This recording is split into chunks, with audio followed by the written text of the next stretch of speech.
Welcome to the Backpacking and Blisters podcast, brought to you by the best ultralight quilt makers in the universe in light and equipment. With me today is a man who says he's from Minnesota, Ben McAuliffe. How's it going, my friend? It's going good. How are you?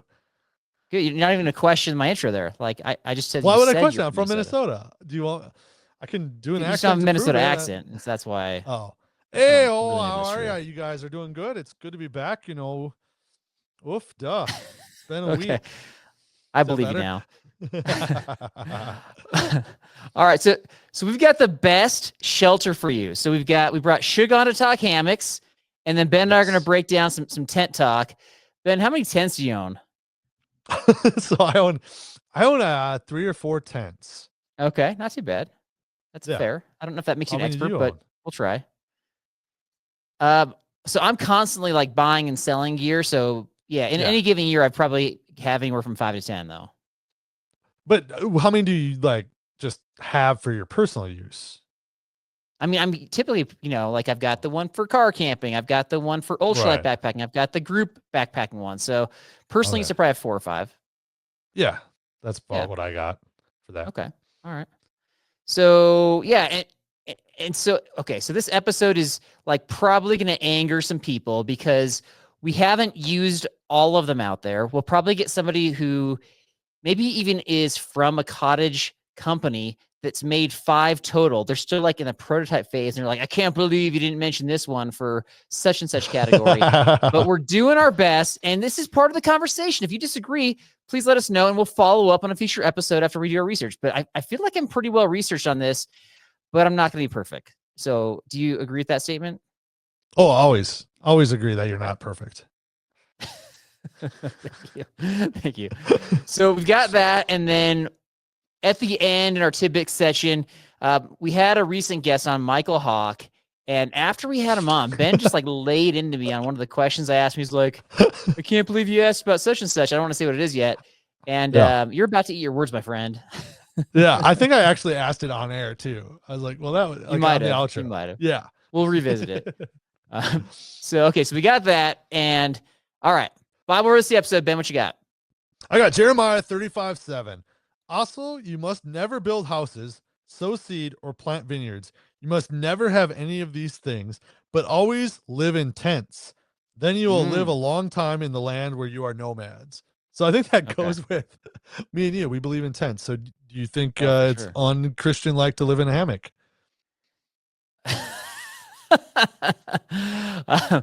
You're like, how can I offend more people with the verse that I chose? Success. Yeah, I don't know, because like you could make the case that a hammock is just a form of a tent off the ground. So it really depends on how you define it. But yeah, the whole like nomadic existence and there's a lot to that for sure. So I like a tent. You like a tent. We can be talked into trying a hammock, but full disclosure. So we had on a hammock guy. I think it was our first season of the podcast. And the guy's trying to convince us to use a hammock. He's like, I'll tell you what, I'm going to send you a hammock and you try it out. You tell me if you like this thing. So he sends us his hammock. We bring it to Yosemite and Derek and I try to set up. Yeah, that's right. Yosemite. There's a few trees in Yosemite. We try setting it up and we promise you it was missing multiple parts and pieces. Well, obviously, so like you're supposed to. You didn't try it ahead of time? I know. Well, no, we should. No, that's what you're supposed to do. This is forever ago, man. This is so long ago. This is season 1. We don't know any better. And so, and we're not hammock people. So it's not like we're excited to try it the first time. So we're kind of scarred since then. But maybe Shug will change our mind. Maybe Shug will change your mind. And if you're already a hammock person, hopefully he's got some info about the best shelter for you. So here we go. Shug Sean Emery coming up right now. All right. With us today is the best hammock backpacker in the world. Woo, buddy. Shug, how's it going, my friend? Woo, buddy. I love when you start off with an untrue compliment like that. What, calling you a friend or what? I don't know if I'm the best backpacker because I have a lot of people that call me out going, you haven't really ever thru hiked like a really long trail. And I'm going, well, I mean, I've done the foothills and a few, and the border route trail up here is 75 miles, but I'm going, I just don't want to walk the AT at this point in my life. I like seeing my wife. I don't know that I like the woods that much. After a couple of weeks, I'm kind of going, I got other things I like doing. I want to be home and watch Formula One on TV, play my music, see my wife, do some chores. And I'm one of those guys, whenever I go do anything, I just know I'm falling behind on chores. Oh, It's yeah. a character defect. It's a character defect. But I Right. don't see myself being an 80-year-old man going, I'm going to go walk the AT with a bunch of dirty, skanky young teenagers and college kids trying to escape life. And I'll be the wise. You got the young, you got the old. That's who walks the AT or the long trails for sure. None in But between. None in between. none in between. You're still the best. "Dude, do you Hey, have any don't food?" discredit this episode or you as a guest. All right. You're the best in our eyes, whether you like it or not. It's Man, what hard you for got? me, and I want to come back to this, but I am trying to learn to accept compliments with grace and dignity. So I apologize. Yes, I am maybe the best. I call myself something there. Maybe I am one of the best hammock guys that does go backpacking with it. But Okay. even that just didn't sound natural coming out of my mouth. So being one of the best hammock guys in Swiss Family Robinson, they made hammocks out of cargo nets. So why would anyone want to do anything differently? Yeah. Well, if you like rope burns and tattoos on your back like that, pressed into your skin like you're in some weird fraternity, yes, then Swiss Robinson family style is the way to go. But eventually an old guy just is seeking comfort and 10 hours of sleep in the woods. I will walk 10 hours. I do. I get 10 to 12 Winter hours. time for sure, man. Well, definitely most time, eight at a minimum, and I don't get that at home. So I'm willing to walk and take a backpacking trip to get that sleep and to sit up in the morning and have my breakfast from the hammock and sipping my, my instant espresso, my Medaglia d'Oro while sitting in the hammock. That is it for me. That's the reason I do it. 8 hours. Okay. You got me convinced. If I can Yeah. switch to hammocks and get 8 hours of sleep, I'm done. Like that's Yeah, impressive. 10. You'll probably get 10 because you don't want to wake up. And then when you do, you're just leaning back, watching the woods. You wake up and see the woods and sipping your coffee and just going, man, this is why not that I hated Boy Scouts. I like Boy Scouts. I was a Boy Scout a long time, but I was going, there's got to be a better way. Right. Than a stinky Yeah. can Yeah. that you have to button I think for me, together. it's not wanting to wake up. It's more, I don't want to have to try to get out of a hammock. No, you That's don't. probably my biggest. That's why you go get your food and get back in it and sit there comfortably till the morning constitutional hits, and then it's pack up time. There it is. Yeah. That's why I can't stay for 10 hours straight.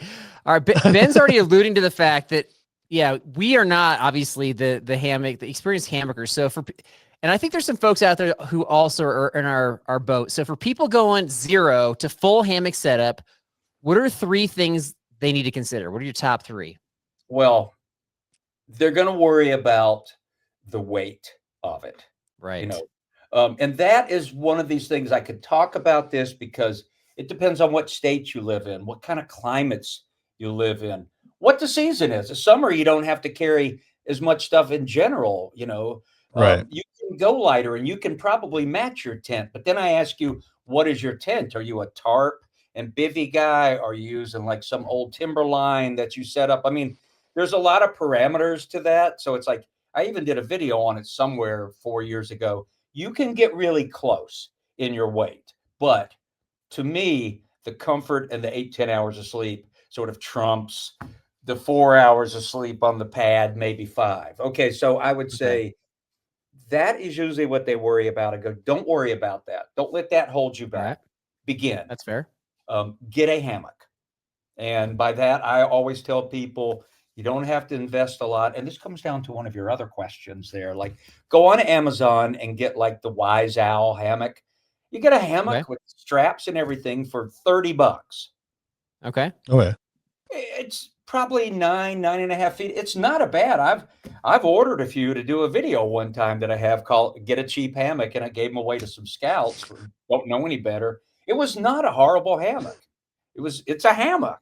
You hang it right. Yeah. You go, this is not bad. So, you can spend $30 and find out if you like it. But the most important thing that I have learned as the best hammocker in the world is you got to have patience with a hammock. Okay.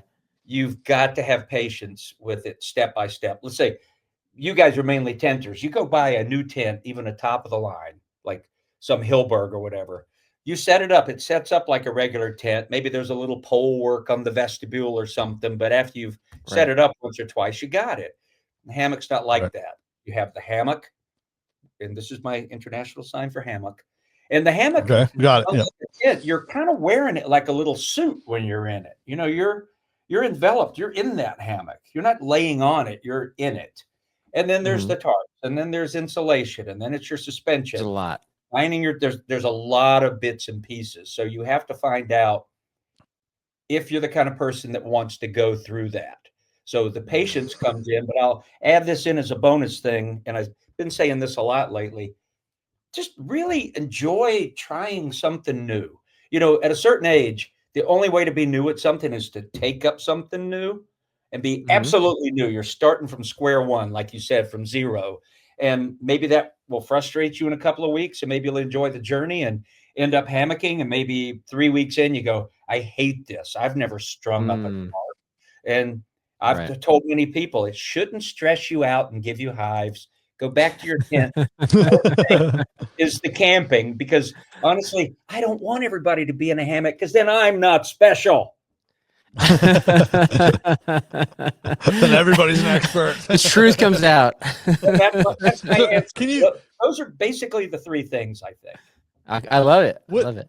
What about side sleepers? Because I feel like in a hammock you have to sleep like on your back. Is that no? True? You know, I've done a video on side sleeping. I'm not a side sleeper, but I got several of my hammocks out in a row and slept on my side, fetal. How I thought everybody would side sleep, going, what? I don't know what to do with my arms. But yeah, you can get in there and get your knee up. The bridge style hammocks, which are the ones with the spreader bars, they're everybody says, not everybody, but a lot of people say, well, that's the best hammock for side sleeping. I don't know, because your knee, when you, depending on the side sleeper you are. But so I was kind of bringing my knees up, like not quite in the fetal position, but kind of bringing it up on my side. And my knee would hit the edge of that hammock. And if we're looking at the bridge hammock from the side, it's got like a cat cut in it with like mule tape there. So it's really kind of cuts into your knee. You got to like pull some quilt up or stuff something under your knee. I think the gathered in hammock is totally doable in the side sleep. And it's like, don't go in it fighting it. Like so many people I tell with hammocks, there's a guy right now on hammock forums, and he's brand new because it's the new year. So we get all these new people, and he's so concerned with ticks crawling into his hammock and wild animals. I'm like going, you're going to hike with worry. You're worried about things that haven't happened to you yet. And I've been guilty of that in my life. It's like, I think we all have. You think might happen. Just, you know, it's just camping. It's just backpacking. It's not rocket science. It's no one's making us go. It's not the Baton Death March. We choose to go with our toys. It's just not well said. People. I don't get it. Like, people, I walked on, I yo-yoed the Appalachian Trail. Well, good for you. I bet you're broke. My money up, it's fat, man. But you're okay. You're good at this. I feel like I'm good at this too. Scolding people that are complaining about things they're choosing to do. Right. So if they're like, I'm worried about ticks, I'm worried about wild animals crawling into the hammock for whatever. Just be like, fine, just stay at home, sit on the couch. I know. It's like they live out there, and it's like, here's what I say. I tell people this about wild animals. I go, say you're backpacking, right? You're on the trail, whether you're with friends or, say you're taking point or you're doing a solo.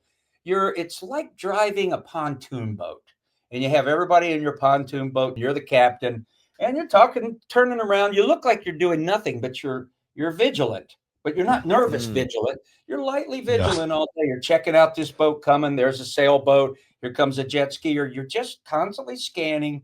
You're looking for animal sign. Is it fresh? Is it bear? Is it wolf? Is it wombat? Whatever it is. They're going to walk our trails, but it's like, I can't tell by poop if it's going my way or coming the other way. It's just like, don't worry about it. You can't Yeah. tell directional poop. Yeah, not that good. Usually it's in an arrow, right? Like I'm trying to see the way it tapered off. Going, I think they were. So that's the thing. As someone who's backpacked a long time, and I had to learn in other areas of my life, is don't worry about the things that you don't even think or you don't know if they're going to happen. Yeah. So Shug, bringing back to hammocks, you named a lot. What would be like the best for somebody who's new, who's looking out to try hammocks? Was it the one from Amazon for $30, or is there a different one? I would say the one from Amazon, it would be this is your lowest investment to see if you're even going to like being in a hammock. Because a lot of people, okay, you want to hear my thoughts on this? Most people, they don't hang the hammock correctly to begin with. You know, it's like most people only have experience with sort of your beach hammocks, your Hatteras hammocks with the spreader bar and the ropes, right? It's usually already hung somewhere. You get in it, lay in it for 2 hours, and your legs are hyperextended afterwards. So they don't know exactly there are some rules for the hammock, but we won't get into that. It's like, just get one. I have videos, Hammock 101, but try to get it as kind of level as you can so your feet aren't low, and just lay in it. Go spend the day in it, read a book, and then think, what if I were camping in this, you know? But usually what I find that freaks people out, some people hate the movement. I like the movement. I like rocking, man. Some people don't like that movement at all. Two, they feel exposed. They feel very exposed under a tarp and hammock where they felt safe in their tent. Because, you know, a piece of ripstop will save your life in an emergency. Nothing can get through that. Not even the swamp thing. We know that, right? The swamp thing. But it's that thing, if I can't see it, it can't hurt me. So a lot of people feel kind of exposed in a hammock. And that takes a little, like, just getting used to. It's like, focus on opening your eyes in the morning and peeping out, and you see the woods right away. It's like when you go cowboy camping or do some carp camping. Best part is you wake right up and see the woods. You don't have to go zip, zip. Nothing wrong with that. So that's different people. Different people have different ideologies on that. And so that is the thing in hammocks. So there really is no one best hammock. Every hammock I have or review or do a look-see with, I can find a fault with it, but it may that another hammock may not have, but it's got its own fault. So I would just say, just get a cheap one or go get an Eno. And then when you're ready to possibly, you go, I think I like this, then start shopping around and doing your research. Yeah. Okay. Well, I know there's advice. not kind of one best one, but we're trying to hit different categories. And so really, as the best hammocker out there, whatever you say is the best one for each category is the best one. So we're just going to go with that. So that was for the big, you know, that was for the beginner. And so, and if there's some crossover here, like it could just be, you know, faulty questions, but what is the easiest hammock to set up for, like a backpacking hammock? What's the easiest one in your opinion? None of them are. For something so simple, none of them. Thank you. That's what I've been saying. It really is not. It's not the easiest. They all hang the same way. You have 2 points you're going to hang between. There's the distance between the points based on the length of the hammock, which is based on your size and what you choose to buy, whether it's a 10-foot, 10.5, 11, a 12-foot hammock. That has to be learned. That's something, you know, it's just like you go buy a guitar because you saw somebody play it on YouTube and they go, I can teach you guitar in 3 days. No, they can't. They can teach you to play a lousy muffled chord. This is a G. Your fingers are buzzing. You can't.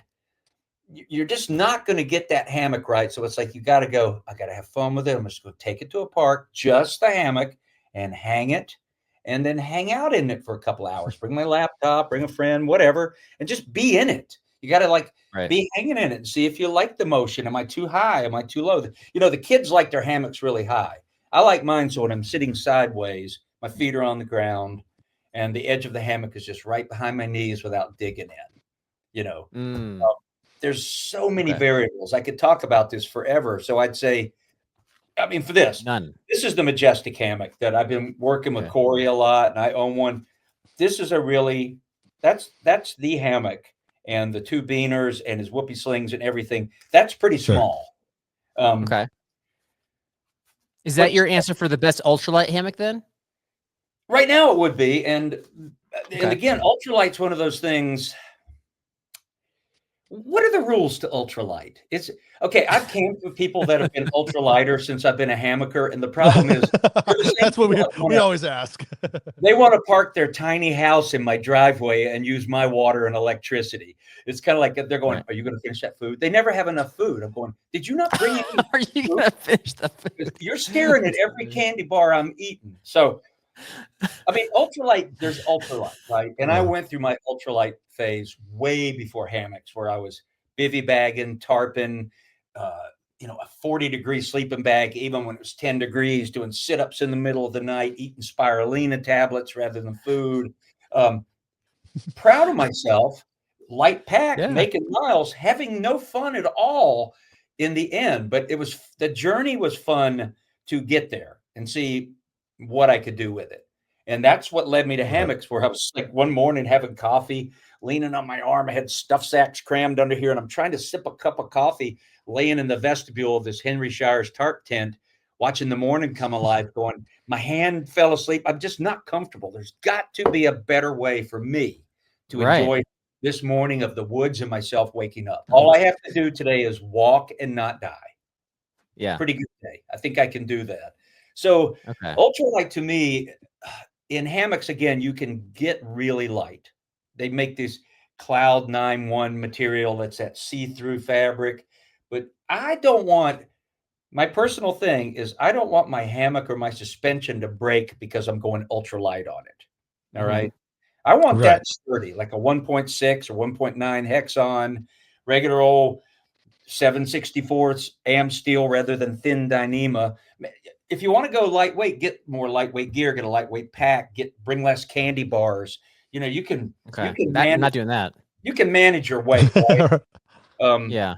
So, it sounds like we hit two categories that you feel like are not appropriate categories for hammocking. No, but let me tell you, our way of tell me if this categorizing.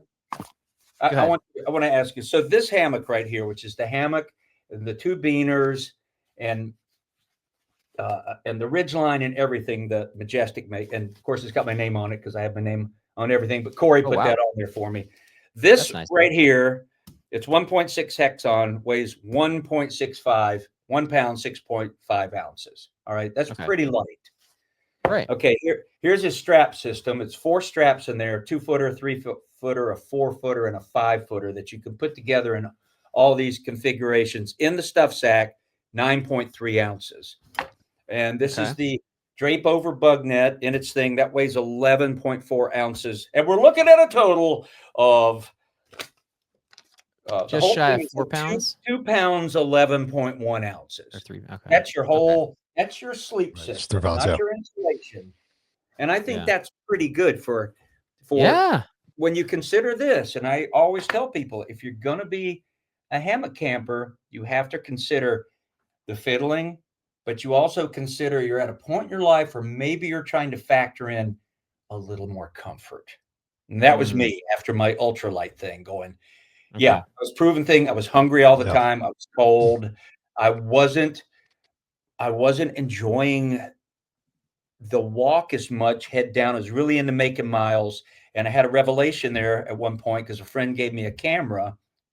And I started filming some stuff with it of going, the camera made me start seeing things different and want to slow down. And then having that coffee that morning with my arm falling asleep, I said, I got to find a better way to be more comfortable in this moment. And you could argue with me and say, well, why didn't you just get up and go sit by the fire pit, build a fire, have your coffee? Well, that constitutes work. All right. I want to be in my sleeping bag having it. That was the thing, like, in the womb, so to speak. And so the ultralight thing always fascinates me. I never weigh my pack anymore. People ask me to weigh. I don't care, and I don't know. It's all the gear I always bring. If I can pick it up, once it's on my back, I am sturdy. I will carry it. I just don't want to spend that time because I went through that weighing spreadsheet time and it was good. But then it just became too much work and worry for me. Grab the stuff and go. See, so I'm a crotchety old man now. Yes, kids. No, I like it. Yeah, I like the You're pushback just on our like Carl categories now. because You both can just argue with people and tell Yeah. them they're There's doing these, wrong. I aren't love there it. these your base weight is 7 pounds or 10. It's like, who made that That- up? I was just trying to help people narrow down if I want this type of hammock. Like here's a suggestion from Shug if I want this kind. So I kind of categorized it. So what if these categories aren't good? What category am I missing? I guess, or are we missing? No, they're good to talk about. I would say if you want to go ultralight in hammocks, do your research. Try the most ultralight. You can always look at the specs on any hammock, particularly if you're buying from cottage vendors, and see what the length is. A lot of it is the fabric. You can get lighter fabrics, but there was a lot of people with that cloud and some other ones that had tears where their hammock shredded on them in the woods, and that's my ultimate nightmare. I don't want to. Yeah, that's mine too. That's really why I don't hammock. Is I get nervous of just getting into the hammock, first trying to get into the hammock, and then having it fall apart while I'm in it and falling to like the rocks beneath me or something, Or just wrecking your and then sleep. having to get out in the morning. You got to get up and deal with it. Like, oh no, right. So I was thinking about that, and since I'm retired and since I'm 66, I have more time to mull and think about these little issues. Like, what is ultralight exactly? I would say I'm a lightweight camper because I have a lot of lightweight gear, but I choose to bring some things sometimes I consider extras that are comforts that I just like. And I go, I can carry them. Maybe the guy or the girl next to me feels like your pack's too heavy. I'm going, well, maybe you need to work out more. Maybe you need to, did you play football or soccer in high school or wrestling? Well, I did. I can hump the load because I have mean coaches that grab me by the face mask. Go, you're killing us, Emery. Which means you're doing well. So different time, different. I responded to yelling and fear. And candy bar. Yeah. So speaking of the fear, you recently went down to Hammocking in Florida and risked your life on the icy roads. What was your biggest takeaway? Well, the icy roads that were on the trip home, of course. My biggest takeaway from that is I realized, other than going to Denmark last year to the first European HangCon when they invited me, and boy, I waffled on that. I was going, what do they want from me? What's the end game here? Because they were flying me over, and I'm stewing around. Irish Catholic guys, we don't accept. We have to dread everything for days, and then you can't get us to leave. It's the same old story. Right. That's the story of my life. It just cycles every day. So I just got in touch with them and I asked, what are your expectations of me? Shug, I'm not a vendor. So they just said, we hope that you will just come and be Shug and talk hammocks. And I said, that I can do. So I met while we was over there, I met Paul and AJ who run HangCon. And I had been invited to HangCon in the past by the folks that used to run it. And I'd look at the numbers of people, and I just didn't want to go to hangs that big because, again, my fear was most people know me through YouTube, and I know that I'm the same guy that you see on YouTube, but I was scared that maybe I wouldn't be for the people that met me. Oh, wow. Okay. I have to sort of, I can't go the first day going, hello, I'm Shug, how are you? And they go, God, he's nothing like YouTube. I sort of have to be Shug a little bit. Be on. Yeah. Just on to a degree of, that was my own self-imposed thing. The other one was, I knew when I get around a lot of people that know me, I will get exhausted because I'm a spirited introvert, but when I'm around people, I have the people-pleasing disease. I want to go around and meet everybody and let them meet me. So to answer your question, in all of this, what I took away, and I'll just even go back to Denmark last year in April, the first European HangCon, with the blessings of these HangCon folks, was that I am a part of the hammock community and pretty well known. I never wanted to admit that because I always saw like doing YouTube was kind of self-serving. I get to show off. Sure, I'm helping people, and it's nice here or there to have somebody tell you they liked your videos, or even a man at HangCon came right up to me and said, I don't get your sense of humor.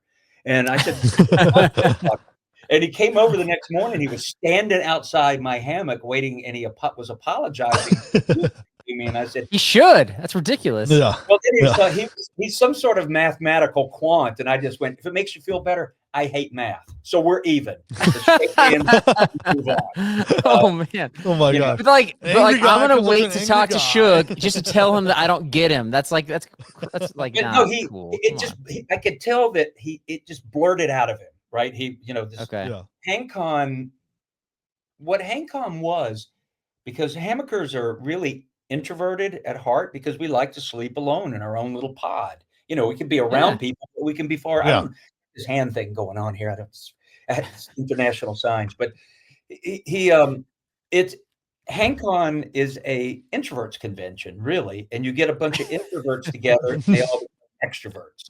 But within that, you Yeah. get some awkwardness. So when he Yeah. said that, he blurted it out before he said hello, and I didn't think it was mean. I don't get your humor. That's not mean spirited. That's like That's I don't hilarious. I don't get it myself. I'm just being me. That's all we can be as Somebody people. must get it. I got over 100,000 subscribers, so I must be doing something right. Something, you know. So I took away that I am in Denmark. I don't even like saying it, but I go, I am a big part of the hammock community. Okay. At this HankCon, what I really took away, if you want my honest answer, was I walk around like a Disney character. I don't go see deer. I just avail myself. You ever go to Disney World and you go, there's Captain Hook, there's Pluto. I imagine. So that's you. That's you. You're Captain wanna Hook see- at I love Disney that. World. You know, I Mickey love Mouse. that. What- I've So what seen Disney character do you compare? What Disney character do you compare yourself to at Pluto. HankCon? Like, what's your Pluto? I was Pluto. Because when we took our daughter to Disney World, when I saw Pluto, that was big for me. He's rare. Oh my gosh. So Yeah. I walk around So funny.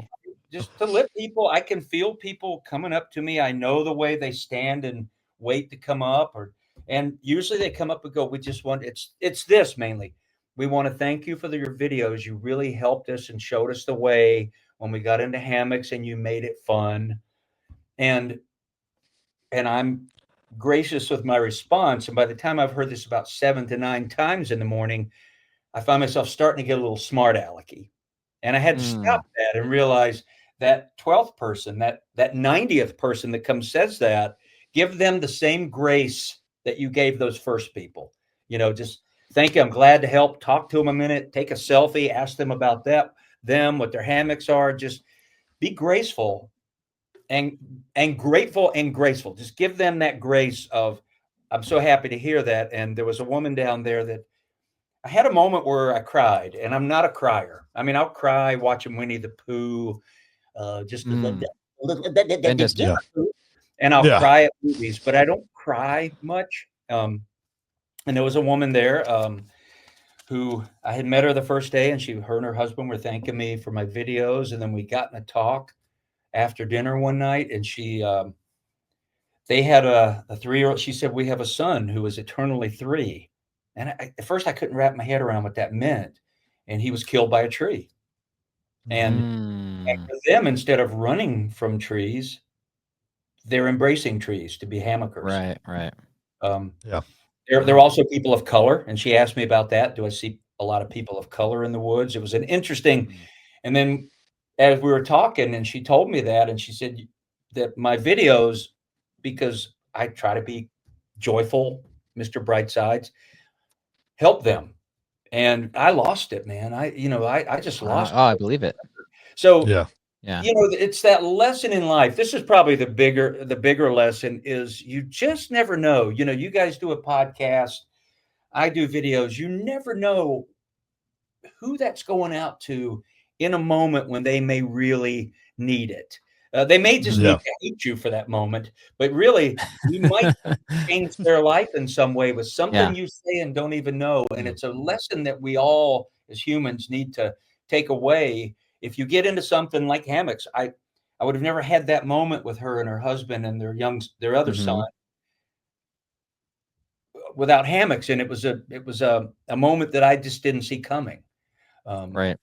At all, beyond the compliments and people just saying that I helped them. So I had to take that away take the compliment. I was good at it in show business after my show when people, hey, I really enjoyed your show, or get a woman usually would be going, I don't like jugglers, but I really liked you. And they go, that was interesting. And they walked away going, come back here. What do you mean by that? Let's break that down. Yeah. But it's harder. Let's put that comment down right now.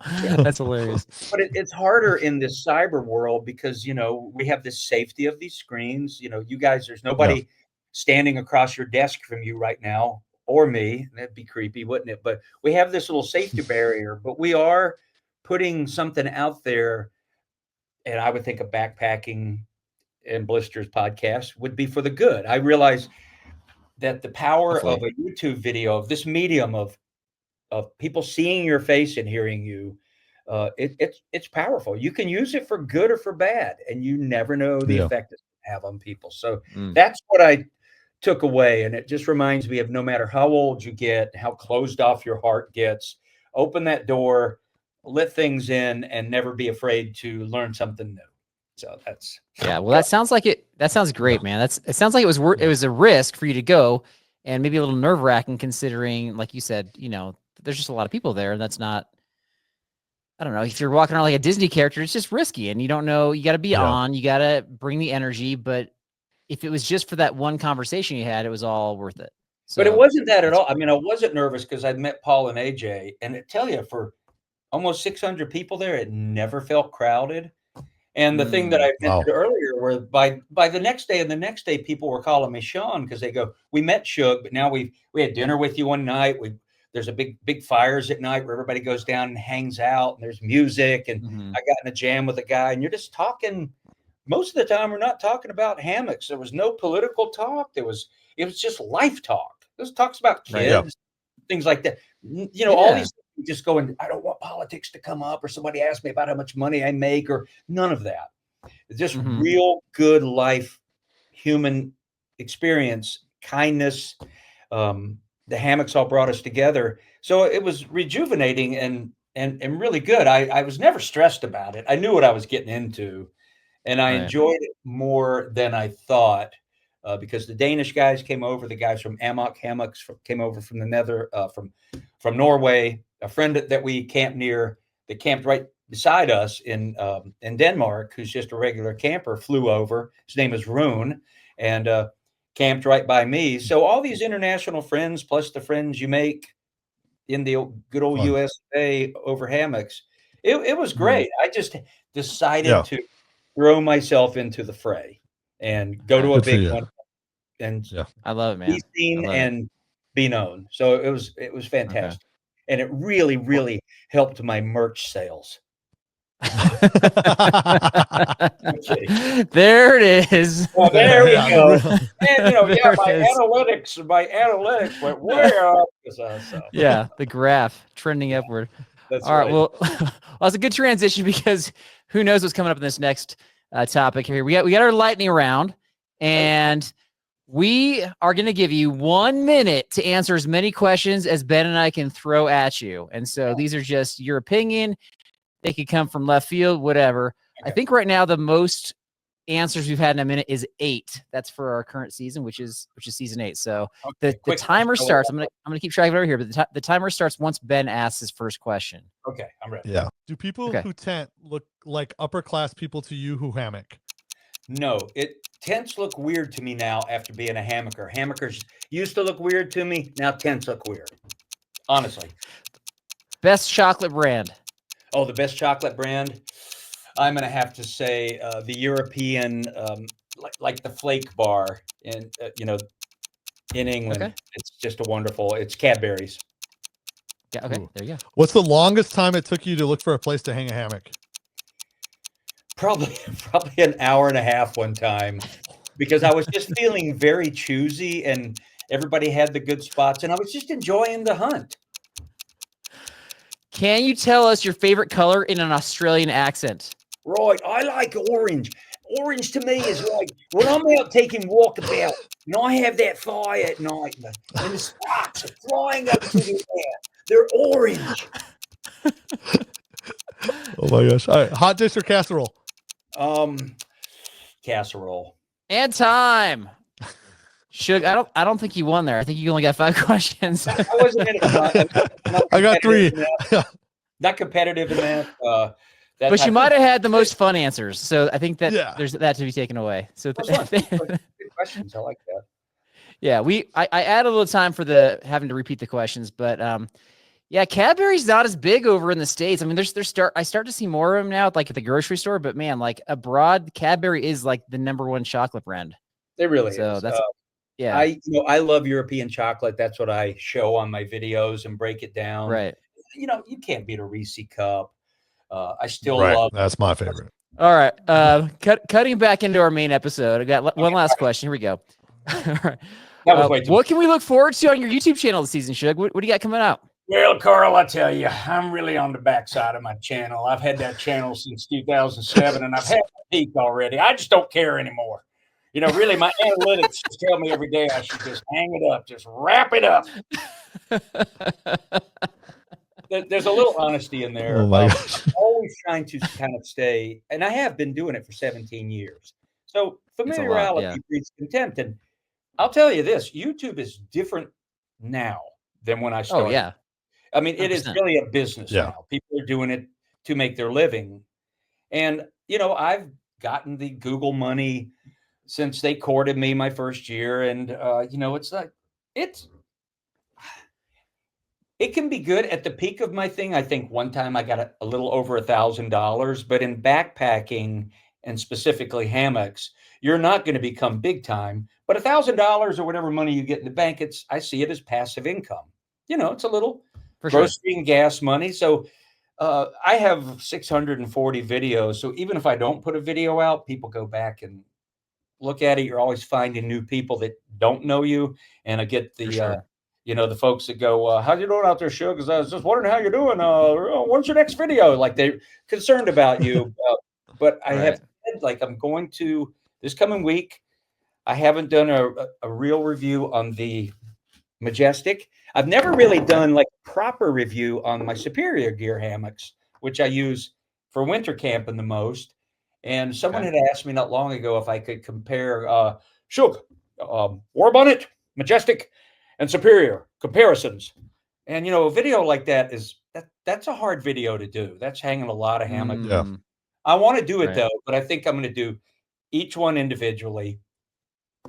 And then I'll just send them the 3 links and go, none of them, they're all hammocks. They all have their pros and cons, their strengths, their weaknesses, their different things. It's like that. But really what I do plan to do, and I've been doing more of lately, is just talking head videos instead of always being out setting stuff up and showing it, because I have all that. A lot of my learning videos, I've done them 3 or 4 or 5 times, updating them and trying to make them more succinct as time goes on, because you realize in YouTube this, new people don't really go back and look way into your archives. Number 2, I assume that every viewer knows something about me or knows all these things. They don't. It's an interesting thing, but I'm always trying to stay motivated, but I'm writing my memoirs. I've been working on my memoir about the last year for my circus clown years. And I would really like to, sometimes I like to have a whole new channel, just tell some of my viewers I'm going to start another channel that's more music based or more circus stories. But I've always had kind of an eclectic channel, but it's like sometimes I just want to tell a good wild circus story of being a clown in a town. Oh, yeah. Oh, yeah. Because that's what I'm writing about, my alcoholism, my clowning. I just would like to tell some of these things, so I don't know, but just more of the sitting down and talking because I watch them all the time. When Meg goes to bed at night, my wife, she says, "You're going to do your little junior college now?" And I go, "Yeah." And that's me watching YouTube. Never backpacking stuff. I don't watch gear stuff. I've got it all. I've done it. I watch bass guitar stuff, mandolin stuff, random things, whatever project I have going on at the house. That is all kind of mulling. I have to kind of see where it goes, but more talking head videos. Okay. Like all right. Hello. Well, hey, Shug, man, it's always a pleasure and an honor to have you on the show. We Same here. Appreciate you taking the time. We will look forward to whatever you are willing to put out there, man. Like, I know that it's going to be successful because you're the best. The trail is calling your name. Are you ready? Are you really ready? Our good friend Rowan from Summit Strength can get you trail ready. Rowan uses rock solid evidence to design a specialized training program just for you. There are plenty of cookie cutter programs out there that will get you only halfway up the mountain. Make it to your adventure summit with Summit Strength. The link to your success is always in our episode description, but you can check out all the information you need at summitstrength.com.au/online. It's time to be strong and pain-free for your next adventure. Man, what'd you think about Shug? This is your first time hanging out with him. He is a character, different accents. You might have thought we had 4 different people on, but it was just one person. I know. One thing I took away is he kept mentioning hammocking by himself, right? Like he makes his hammock, goes back in, or makes his coffee, goes back into the hammock, enjoys the sunrise. We're 10 people. Like me and you, we kind of get out in the morning and sit by the fire. So that struck me as like, I like the more getting up in the morning with everybody and sitting by the campfire in the morning, having the coffee together, whatever meals. So yeah, I took that. Yeah. I'm the third guy because I mean, periodically I'll like doing what you're describing, but if we've got a serious backpacking trip going on, I just want to get up and go, man. Like, let's just go. So, or you just like to stay in your tent until you think everyone's up and then get out of your tent and be like, oh, I'm ready, guys. Like, you know, we've had that happen a couple times. While they're still packing up, right? Well, no, this was like when we were just doing a day trip somewhere. I think you just kind of hung out in your tent, but yeah. Okay. Yeah. And then he mentioned he got recognized at Hammocking. He's the star. He's like the star of Hammocking. Oh, I know. He's not just like one person or 2 people. No, he is the Disney character, literally.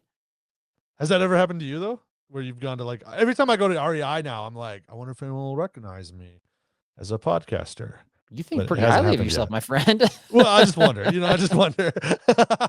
Whether it's good or bad. No, that's not going to happen. You replaced Derek long enough, and I want Derek back. And so I think of that. Yeah, well, yeah, and Derek's invited to all these interviews, and he makes some of them, but typically does not. So yeah, he made the last one, so we'll give him that. But anyway, yeah, if you're doing a podcast where the bulk of the people that check into the show, the bulk of the family, so to speak, are listening and not watching, like, you're not going to get recognized. It doesn't matter.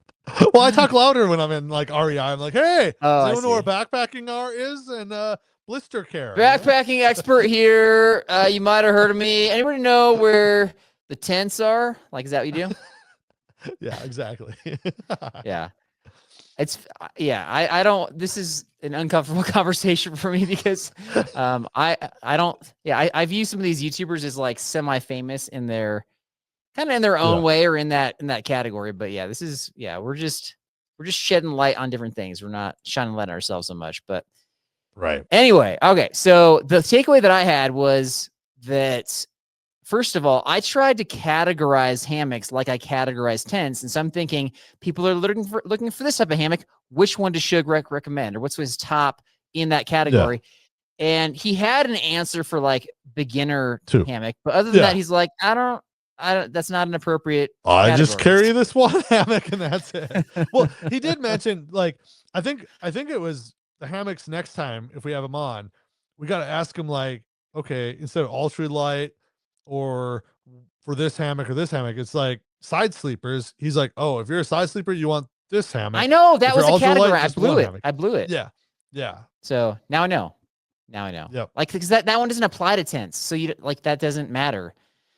Right. I mean, you can come up with infinite categories, but the ones that I came up with, all I'm trying to say is like, did not work. So hopefully there was some info in there that was helpful, is all I'm trying to say. So we're going to talk about tents now though. But Ben, last thoughts? Yeah. So my last thought as we transition to tents is, has it ever taken you an hour and a half to look for a tent spot? Because you mentioned that in the lightning round, it took an hour and a half for him to find a spot to hang his hammock. Well, yeah. Oh, I see. Yeah. And I don't know what that means, because when you say looking for one, if you're hiking and you're on the side of a steep slope where you're just not going to camp there, you're going to continue hiking until you're in a better spot. And that could be an hour down the trail, right? Right. Yeah. So I don't know. Or did it take him out? I should have followed up with that. Yeah, that's a good call. That's a good question, actually. I've looked for a tent spot for a while. I don't ever think it was that long. Like, if I'm looking that long and I'm tired and it's the end of the day, I'm just like, all right, I'll just take whatever I can get. Right. Yeah. I mean, you're really the the thing that determines me is how flat the ground is, and if there's rocks. Like, can I clear this spot away for a tent? Is that your pro tip? Is that your pro tip Yeah. for tent users? Find flat ground without rocks. I mean, if you're a beginner, yes. All right, folks, please pro subscribe tip, if you're looking for more genius tips like Ben just shared. I don't get why you and Derek never just interview me, Pro tenter. Ben, we're struggling. Every time we put a tent down, it's on the side of a mountain with ice and things that poke holes in the bottom of our tent. Isn't there a better way? Yeah. So what's your pro tip for a tent? Let's start there. For finding the best tent spot? Yeah. I mean, if you're looking for a spot, then you want to go next to a lake. Typically, there's gonna be flat ground next to a lake, and there's gonna be pretty pre-established spots, and it's gonna be scenic. So that's pro tip. There if you there's go. a lake. Okay. Pro tip: just find a lake. There you go. All right. So we got some categories here. Let's just jump right in. Budget tent option. Somebody. So scenarios like you can afford to spend a little bit of money, but you're new to backpacking, so you're kind of like dipping your foot in, so you're not sure you want to like fully invest. What's the best tent for that scenario? Yeah, so I use the Teton one. It comes in at $139. Did you say heavy? You were about to say pounds. I almost said pounds because I was looking at the pounds. That's a heavy tent. But it weighs in at 7.2 pounds. So it's heavy. I mean, Shug mentioned his hammocks were just under 3 pounds. So yeah, 7.2, that's double for that. So yeah. So you're talking about the Mountain Ultra tent that comes in like a 1, yes, 2, the Teton Mountain Ultra. I think this is the 2-person. Yeah. 2-person, 2 to 3. Yeah. So yeah. All right. Yeah. I would say that was my answer too. Honorable mention would be Alps Mountaineering. Check out their tents. They're more on the budget side. So that's another option. Okay. So that's first category. Next up is user friendliness. So Carl, what's your user friendly, easy to set up, easy to get out tent to go to? Okay. My user friendly one, this is kind of like hypocritical, I'll be honest. It's the REI Half Dome, 2+. So okay. The reason why it's hypocritical is I said that it was kind of like scam gear where they up the cost and it wears out really fast. Yeah. But if that's all you're looking for, is if your criteria is user friendly, it's pretty dang user friendly. It's got the side door entrances. You're not going in like a doghouse. It's user friendly. It's $300. It's gonna be way more than the Teton. It's not gonna last forever. You're overpaying for it. But if that's what you're going for, that from all of the experience I've had, that's my answer. Maybe like a Kelty would be an honorable mention. Oh yeah. But yeah, that's my answer. So what's the easy setup to you on the tents? What's an easy setup? Because they have ones that you toss up in the air. Poles go opposite corners, clip it in. Yeah. That's it. Right. That's totally what I would agree is you got 2 tent poles and a lot of times it's just one fully connected pole. You just kind of connect them up. Yeah. Right. So it's easier. Yeah. Yeah. Okay. So, all right. Ultralight tent that uses trekking poles. Do you have an answer for that one? Durston's X Mid Pro 2. Okay. So we had Durston on. He talked about this one. And you use your trekking poles to set it up. So sets up on each side and kind of just hangs over. Would that be more user friendly, you think? So it's not as user friendly as a typical freestanding tent where you can you're yeah, I thought this ground was flat, but it's not as flat as I thought. Where you can just kind of pick it up and move it. You can't do that. Right. Because this one, you have to kind of set up the inside first, right? And then you build the outside. I don't know. So I don't have one, but I know that one of our buddies has one and he likes it, but every year he's like, he's not considering getting a different trekking pole tent. He's considering just getting more of a freestanding tent because of the lack of mobility once it's set up. You kind of have to commit to the spot, so to speak. But okay, be honest, man. Did you pick the Durston tent because you really believe that's the best option, or because you're afraid if you didn't pick it that the Durston fans would have their pitchforks coming after you again? Yes, totally chose Durston to try to win the Durston crew back. Okay, all right. Well done. I would say honorable mention the Z-Packs Duplex, and then the Hyperlight tents.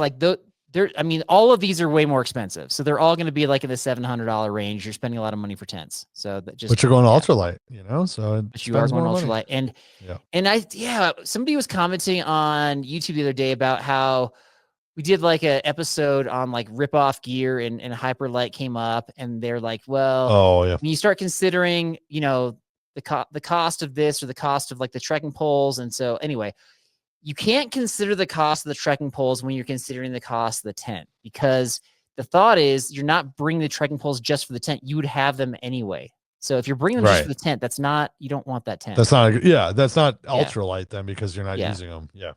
Right. Okay. Let's see. I've got ultralight tent without trekking poles. Ooh. Do you get that one? The copper, big Ignis copper spur. So yes, it's okay. yeah.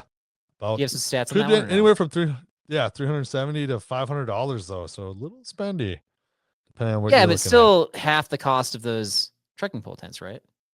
Right. Okay. Sorry, I was looking to see if it had trekking poles, because it shows trekking poles in it in the picture. Well, some of them use it for the awning, but they've got, it's still considered a freestanding tent. And that's more in like the 2 to 3 pound range, depending upon which size you get.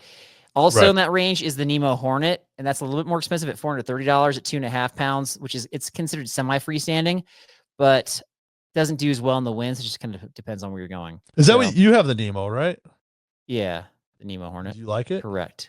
I do, but I have had the wind issue where I couldn't physically set it up. It was so windy that I ended up using it like more as a, I don't know. I just kind of laid it over myself basically. So yeah, but I mean, that's with any tent. If it's super windy, it's hard to set up. You know, it's blowing away unless no. There's tents that it's like, dang, this is windy. This is so hard to set up. Can you help me out? Let's stake it out. Let's do this. Let's do that. And then you eventually get it up. No, I couldn't. Like, you couldn't set it. Like, I did everything I could possibly do, and it still wouldn't go. Basically. Okay. So, so just wore it as a blanket. Gotcha. Yeah, like a bivy sack. All right. Ultra budget. The scenario is you're young, you're new to backpacking, and you work for Taco Bell. All right. Well, this happened. I borrowed a tent. Didn't check that's good. Didn't check to see if there was tent poles in there. Set it up in northern Minnesota in the middle of winter, and we hung it from the tree. So that was it. Okay. Borrowing is a great otherwise for this one. Yeah. Otherwise, I used the Walmart tent, was the first one I bought getting into backpacking, and it was all right. Okay. You know, and then they had a $5 backpack on sale. Yeah, it was Ozark Trail, which isn't too bad, but it's not, they have a backpacking tent, but it's not really backpacking because it's heavy, clumsy. It doesn't fold down nicely at all. So okay. Yeah, that's a good answer. I thought if you're going ultra budget, like just build a fort using old blankets. That's what you that's what you got. Just bring every blanket you have, electric blanket. Correct. I mean, just get your electric blanket, plug it in. Just plug it in. Get the electric into site, the tree. you know? Yeah. I got a bonus category. Do you have a bonus category? Okay. For tents? I don't. Yeah. Okay. Last category is medieval style tents. So if you're looking for something like that, where you're trying to go, you know, basically they sell what's called LARP tents for anywhere from $1,000 to $4,000. You can look like you live in the Middle Ages. Do you know what LARP stands for? Oh, yeah. I'm trying to remember the acronym. Is it? It's like, well, you can just say no. You don't have to pretend that you know what I know, because I'm trying to remember it. It's like real action playing or something. Yeah, like that. close. Live action role play. That's where people dress up and they like attack fake monsters in the woods, and they have a lot of fun. And so it's going to cost you the most. That's the second time you brought that up. So I think you're planning something with LARPs. LARP medieval style Patreon trip, folks, coming up in 2026, right? I think you're actually going to do it. So possibly. Okay. Yeah. All right. Tidbits, my friend. I've got, let's see here. We talked about the question. What was the topic, or what was the question that I asked that you gave me a hard time about? Yeah. So we're talking with a legit expert on survival. So I'm like, when me and you are doing our pre-show talk, it's like, let's bring up questions that are actual scenarios and pitch them to the guy and have Michael Hawk tell us how to do it. Yeah. And your first one was good. You ask everyone bear attack. It's like, all right. I go ask my question about survival, and you come back with, so a lot of people get stuck on deserted islands. What would you do differently than Castaway guy Tom Hanks? That's like, I love the paraphrase of that question. Nothing. I didn't say a lot of people get stuck. I just gave him a scenario and said, like, you got stuck. Your FedEx plane went down. Yeah. Yeah. So I'm just Okay. gonna next time be like, so it's the day after tomorrow and you're stuck in a library freezing to death. What should you do? No, I no, mean, no, you don't get that next time. You already did next time. You did this episode when you asked Shug and you referenced a 1960 movie, Swiss Family Robinson, that most people haven't seen, or if they have seen it, they haven't seen it in decades. So nice. yeah, I've never nice seen comeback with that one. Castaways, so in your face, we don't have that. So anyways, you ask the question and then you put it in my face of like, hey, I made a short clip about it. Go check it out. I look, and how many views does it have now, Carl? Yeah, so we put it on YouTube. We just kind of like snippet that question. It's like I don't know. It's like a lot for us for YouTube. We don't have a big presence there. It's over 3,000. It's like one of our more popular ones, basically. So yeah. So Carl's and like, we got a lot of That's a we good got question. mixed Wasn't it results bad? as far as feedback on that, by the way, too. yeah, some people just So- don't get the humor and all that, but yeah, it was It's good. all right. So And so Ben's like, Yeah. well, if asking about movies is going to be a thing, then I'm going to bring up a movie that everybody connects with, Swiss Family Robinson. Nice job. yeah, thank you. You're welcome. Oh my gosh. All right. We other tidbit is we got our trip planning episode number 2 out in February. We got 2 episodes for you. Pro tips for trip planning. All right, man. That's all I got. You got anything else? Yeah, just remember, if you're not hanging from a tree, you're not hammocking. Nice. Have a good week out there, everybody. God bless.